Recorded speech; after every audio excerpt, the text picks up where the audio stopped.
अप्रैल 2022 में महंगाई पिछले 8 वर्षों में सबसे अधिक है तथा आरबीआई के अनुमान से भी ज़्यादा है।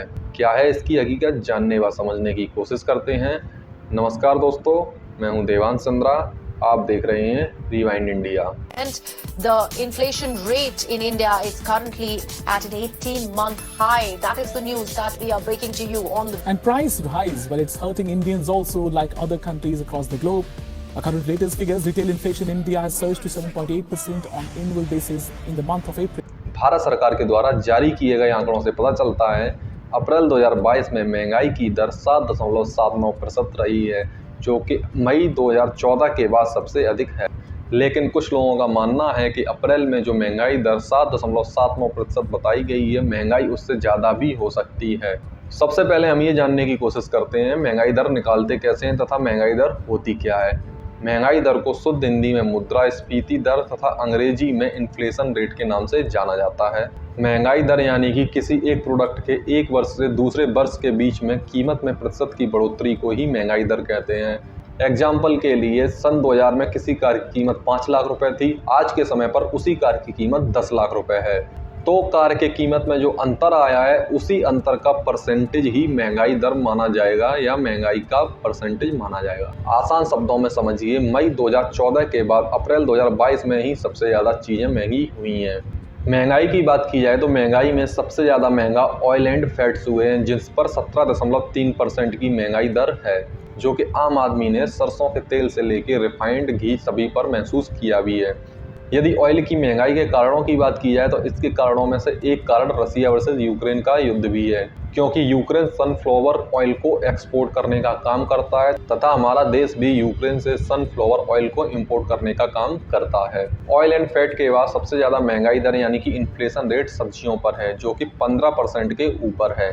इन्हीं सब्जियों पर मार्च के महीने में महंगाई दर 11.4% थी, यानी मार्च से अप्रैल के महीने के बीच ही सब्जियां काफ़ी ज़्यादा महंगी हो चुकी हैं। महंगाई बढ़ने के मामले में सबसे कम महंगाई किसी प्रोडक्ट पर बढ़ी है तो वो हैं दालें तथा उनसे बने हुए आइटम। इसके बाद नंबर आता है पान तथा तंबाकू का। विमल बोलो जुबां केसरी। बाकी किस प्रोडक्ट पर कितनी महंगाई दर है वो आप अपनी स्क्रीन पर बखूबी देख ही सकते हैं। महंगाई के कारणों की बात की जाए तो अलग अलग कैटेगरी के आइटम के लिए अलग अलग कारण हो सकते हैं, लेकिन सभी कैटेगरी के लिए एक रीजन कॉमन है, जो कि रसिया वर्सेस यूक्रेन का वॉर है। क्योंकि वॉर की बात की जाए तो वॉर की वजह से काफ़ी ज़्यादा सप्लाई चेन पर असर पड़ा है। इसमें भी सबसे ज़्यादा फ्यूल एंड फूड ग्रेन्स पर असर पड़ा है। आप अपनी स्क्रीन पर एक ग्राफ देख सकते हैं। इस ग्राफ में दिखाया गया है कि महंगाई दर किस हद तक बढ़ी है तथा आप इसमें जो नीली पट्टी देख रहे हैं, ये नीली पट्टी आरबीआई का अनुमानित महंगाई दर है, जो कि समय समय पर क्रॉस होती रही है और इस समय पर भी क्रॉस हो चुकी है। हर इंसान का एक ही सवाल है, आखिर ये महंगाई कब कम होगी। तो इसका जवाब दुनिया के ज़्यादातर देशों के सेंट्रल बैंक से मिलता है। इन बैंकों का मानना है आने वाले 6 से 8 महीने में महंगाई कुछ हद तक कम हो सकती है। हमारे देश में महंगाई के क्या कारण हैं, इन्हें भी जान लेते हैं। सबसे पहले दुनिया के ज़्यादातर देशों के साथ कदम से कदम मिलाकर चलने की होड़ में हमारे देश ने महंगाई से भी कदम मिला लिया है। दूसरा कारण कोविड रहा है तथा तीसरा कारण रसिया वर्सेस यूक्रेन का युद्ध है। चौथा कारण है रुपया का डॉलर के मुकाबले लगातार कमजोर होना। इन 4 कारणों के अलावा अलग अलग क्षेत्र में अलग अलग कारण और भी हैं। महंगाई का बढ़ना किसी भी देश के लिए अच्छी बात नहीं हो सकती है, लेकिन इस समय हमारा देश महंगाई के बढ़ने के साथ साथ दुनिया में फास्टेस्ट ग्रोइंग इकोनॉमी के तौर पर भी जाना जाता है। हमारे देश में हर कोई व्यक्ति यही कहता नजर आता है कि मोदी जी के शासनकाल में सबसे ज़्यादा महंगाई बढ़ी हुई है।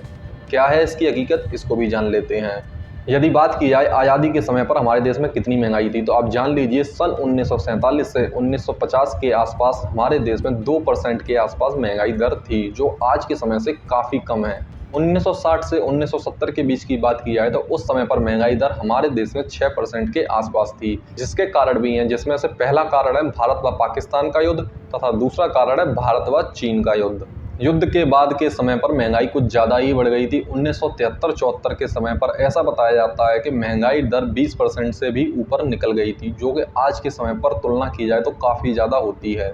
यदि 1980 के समय के आसपास की बात की जाए तो इस समय पर भी महंगाई काफ़ी ज़्यादा थी, इस समय पर महंगाई 9.2% के आसपास थी, जो आज के दिए गए आंकड़ों से भी ज्यादा है। यदि बात 1990 से सन 2000 के बीच की जाए तो सन 1991 में हमारा देश इकोनॉमिक क्राइसिस से जूझ रहा था तथा इस समय पर हमारे देश में काफी ज्यादा महंगाई भी थी। सन 1992 से 96 के बीच हमारे देश में महंगाई दर 9.5% के आसपास थी, जो बाद में सुधार के बाद 5.5% के करीब आ भी गई थी। सन 2000 से अब तक की बात की जाए तो सन 2007 में सबसे ज्यादा महंगाई रही है। सन 2000 से अभी तक कितनी महंगाई दर रही है आप अपनी स्क्रीन पर देख सकते हैं। सन 2012-13 में महंगाई दर काफी ज्यादा थी। यदि बात की जाए कोविड के समय की तो 2020 में कोविड के साथ महंगाई दर 6.6% रही है। यदि महंगाई बढ़ने की बात की जाए तो सबसे ज्यादा महंगाई फूड, ट्रांसपोर्ट और फ्यूल प्राइस पर ही बढ़ी है, जो कि हम लोगों को बखूबी समझ भी आ रही है। महंगाई ने समय समय पर हमारे देश में अपना कब्जा जमाया हुआ है और आज भी जमाई हुई है। कुछ लोगों का ये भी मानना है कि आज के समय पर गवर्नमेंट के द्वारा जो आंकड़े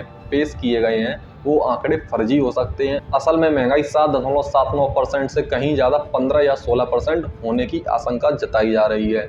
महंगाई को लेकर अक्सर विपक्षी पार्टियां सरकार पर हमला बोलती रहती हैं तथा महंगाई को लेकर सरकार का कहना है कि जो लोग महंगाई 15 या 16% बता रहे हैं असल में वो इन्हीं पार्टियों के जिम्मेदार कार्यकर्ता हो सकते हैं। महंगाई कितनी है हमारे देश में ये तो हमारे देश का मिडिल क्लास या लोअर मिडिल क्लास या गरीब परिवार ही जानता है।